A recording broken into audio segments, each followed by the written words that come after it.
이렇게들 말씀하셨습니다.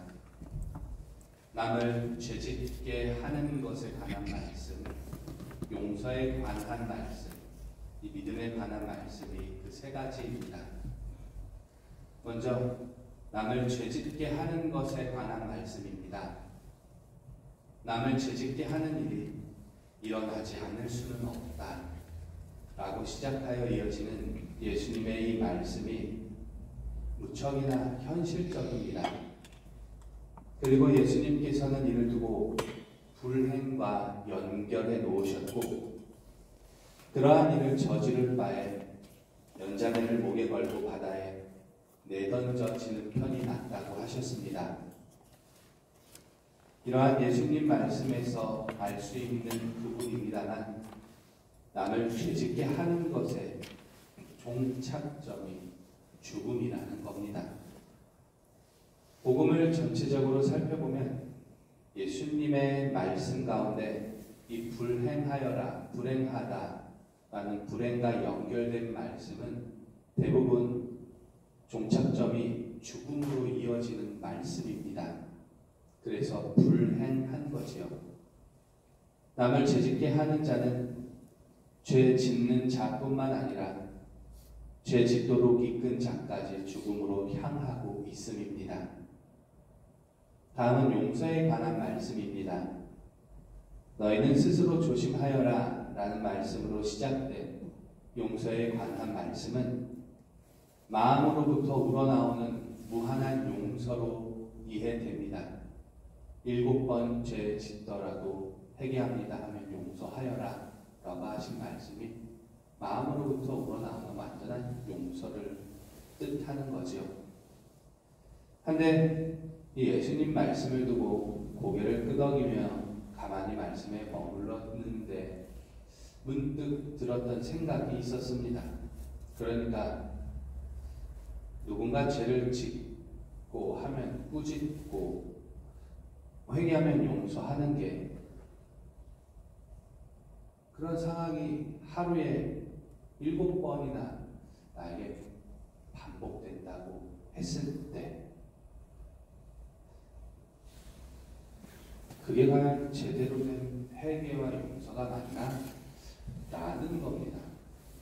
솔직히 저는 하루에 누군가가 나에게 3번, 4번만 죄를 지어도 저는 이 사람이 지금 날 놀리고 있는 건가? 비웃고 있는 건가? 무시하는 건가? 라고 생각할 자신이 100% 있습니다. 그럴 땐 용서해 준다고 말한다고 해도 그건 이미 용서가 아닐 것 같습니다. 마찬가지로 회개한다고 해도 제대로 된 회개가 아닐 것 같습니다. 마지막으로 믿음에 관한 예수님의 말씀입니다. 사도들이 주님께 믿음을 더하여 달라고 청하는 것에서 시작된 말씀은 얼핏 보면 사도들이 예수님의 말씀을 듣는 와중에 뜬금없이 예수님께 믿음을 더해달라고 청한 것처럼 느껴질지도 모르겠습니다. 하지만 이 말씀은 예수님께서 읽으신 말씀을 더 잘 따를 수 있게 해달라고 청하는 의미에서 요청한 믿음입니다. 그리고 예수님께서는 겨자씨 한 알만한 믿음을 언급하셨는데 그 결과가 이루어질 것이다가 아니라 복종할 것이다 였습니다. 말인즉 믿음의 형태를 복종하는 것과 연결해 놓은 겁니다. 참고로 이 믿음의 사전적인 의미는 믿는 마음, 신앙을 뜻하는데 성경 안에서 믿음은 신뢰와 확인의 의미로 쓰일 때가 있었고 복종의 의미로 쓰일 때가 있었으며 의로움과 연결될 때도 있음입니다. 이상 오늘 복음에서 예수님께서 말씀하셨던 3가지 남을 죄짓게 하는 것에 관한 말씀, 용서에 관한 말씀, 이 믿음에 관한 말씀을 하나씩 나름대로 풀어서 나누어 봤습니다. 이 말씀 가운데 너희는 스스로 조심하여라 라는 구절이 마음에 와 닿았습니다.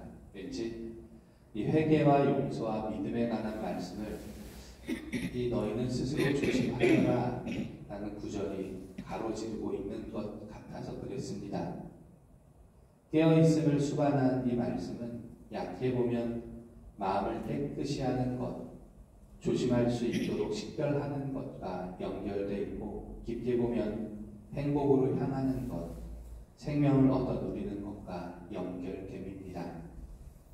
신앙생활에서 모든 상황을 두고 스스로 조심하는데 한계가 있을지도 모르지만 그래도 포기하지 않고 조심스레 성덕을 쌓을 수 있어야겠습니다. 생각건대 여기 재물진두 순교성지에서 순교한 이 10명의 치명자도 그랬을 것 같습니다. 스스로 조심하였음에도 박해받는 과정에서 몇 번이고 한계를 느꼈을지도 모르겠습니다. 하지만 포기하지 않았고 그 결과 순교의 월계관을 얻게 되지 않았을까 합니다. 아무쪼록 교우님들께서는 희망이 없어도 희망하며 용기 내어 믿으십시오.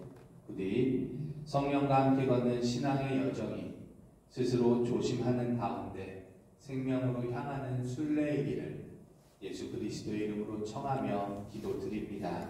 아멘.